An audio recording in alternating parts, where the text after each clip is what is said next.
Welcome to the Fantasy Football Forge. I'm Steve, and today we will be going over some waiver wire pickups.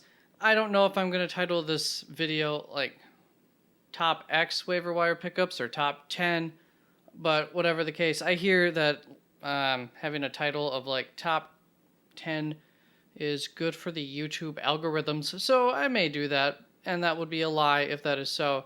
I'm not going to have any kind of specific numbers that I need to reach when filming waiver wire videos, and I will be going over all of the positions today. If you like what you are getting from me, please do those YouTubey things.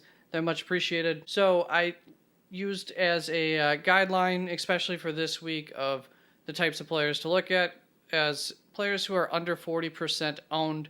Most of us have just drafted, or we've had teams for a while, whatever the case. There shouldn't be a whole lot of waiver wire movement, but things happen, things change, especially if you've had your team for a while now. So here are some of the players that I think are interesting that are less than 40% owned, at least on ESPN platform is the one that I use for it. We'll just start off with the lame positions, at least at this point of the season. Starting off with the quarterback, Jameis Winston is the only one that was of the most interest to me that I do think deserves to be rostered to a certain extent. So yeah, that's Jameis Winston.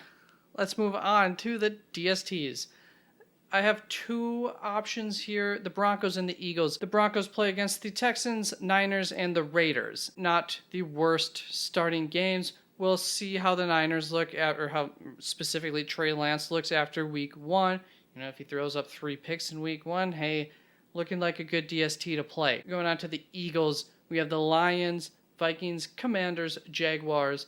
So all in all, at least 2 good matchups, I would say, to start the season, if nothing else.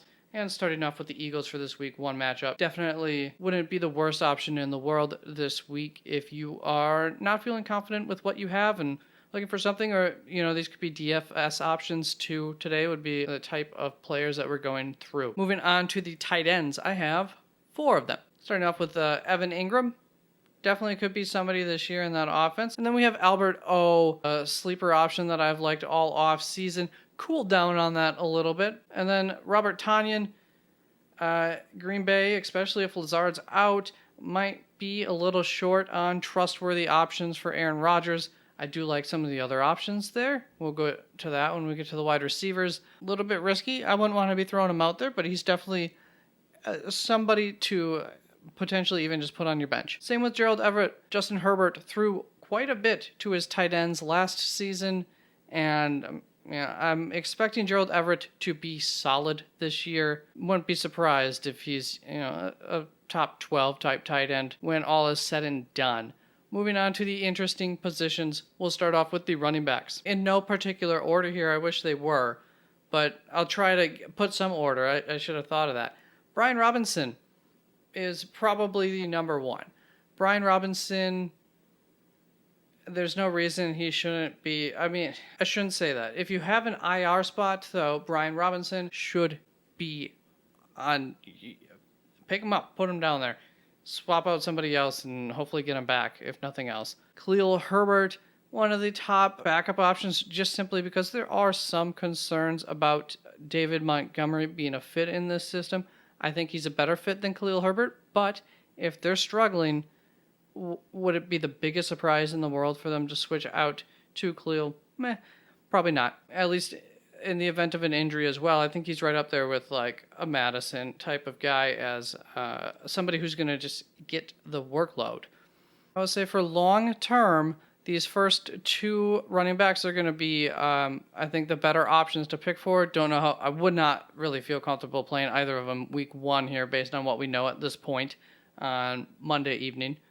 Zamir White and Rashad White, 2 really talented rookies that may have some sort of role to start out with and have really high upside given their systems, their teams that they're on, expectations, in case of any kind of injury, or if they just were to, by chance, take over their roles. I don't know that either one of them are behind infallible running backs that would be impossible to unseat. And then Kenyon Drake with Baltimore would not be a bad option. If you were to go with Kenyon Drake, Mike Davis is there too, has been there all off season. Kenyon Drake's a new addition. Which one of them will get the bigger? I would assume it'd be some sort of fair, equal-ish workload, worst case scenario. But if anything, I think Kenyon Drake's probably a little bit more talented. Might give them a little bit more of what they want. I don't know. But he's the guy I'm going with. Just pay attention to the news, read the little clippets on him in case any kind of news comes out of Baltimore about, Mike Davis is the guy to own, anything like that. Then Jerick McKinnon, maybe this is kind of a season long. If you're maybe a 0 RB type situation, Jerick probably could get some decent work in KC as a receiving back there. And he's proved it before that he was fantasy viable in that role. So why not? I don't know why that wouldn't continue. I'm a little bit surprised he is so disliked, even though I haven't really been touting his name at all either. Benjamin appears, last I've heard, to be the backup running back there in Arizona. Best case scenario. Throughout most of Cliff Kingsbury's coaching career here in Arizona, there has been like a 62%, 38% split-ish between the top two running backs, basically 60-40 type split. Very specified roles for them until late last season when injuries demanded that may not be the case. They obviously did not trust Benjamin last season, but he is coming into his third year as a late-round guy. Bit of a can-do-everything type running back with no specific weaknesses or strengths. Maybe he's taken that next step throughout this offseason, and it would appear that may be the case.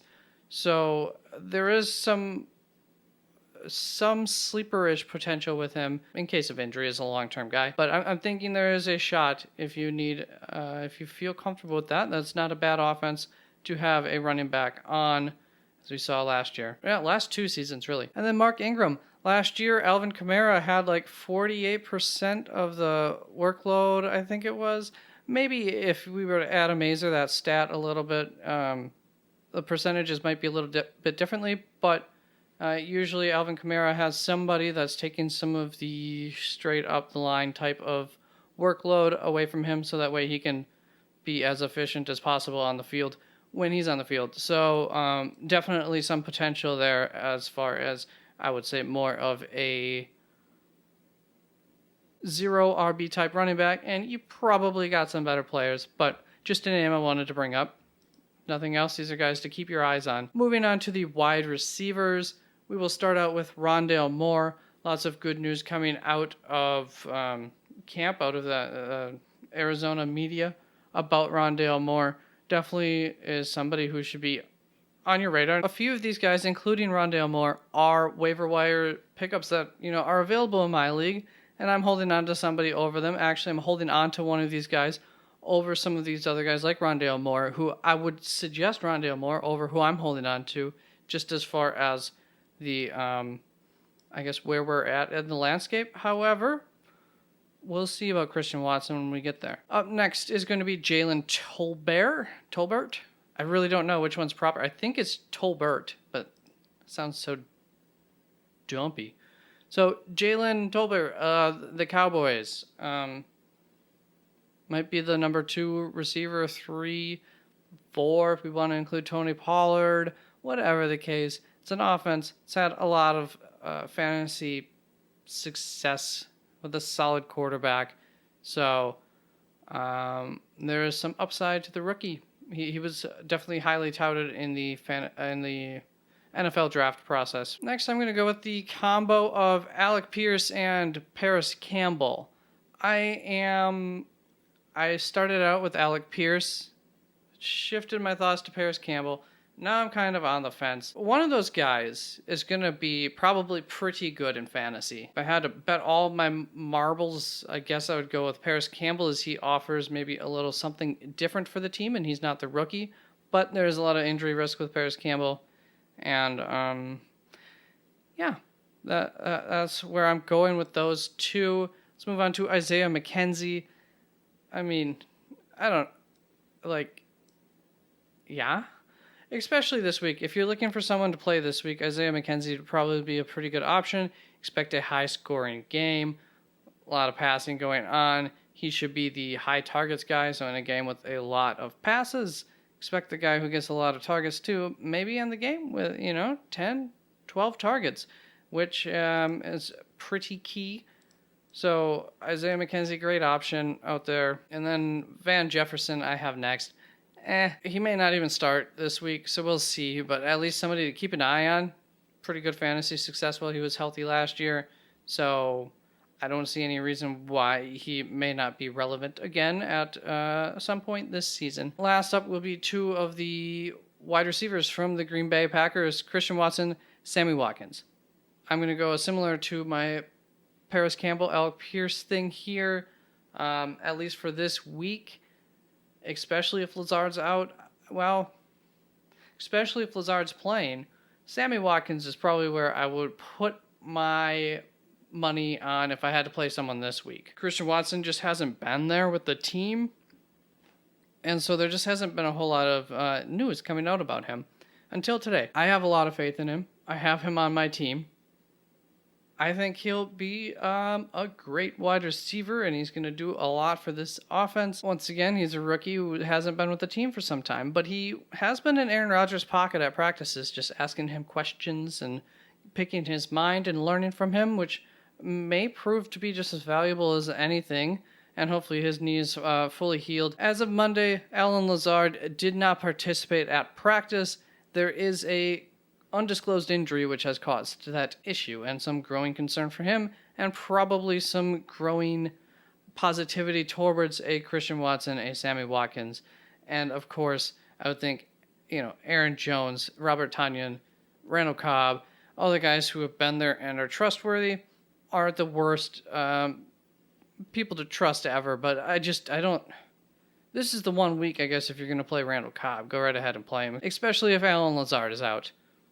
Other than that, I mean, Sammy Watkins is the week 1 king. Allen Lazard's out, man. He's going to ball out. That's my bold prediction. Thanks for tuning in. I will catch you with the rankings videos coming soon, and I should have those up on the website as soon as I can on Tuesday. Thank you. Bye. Love you.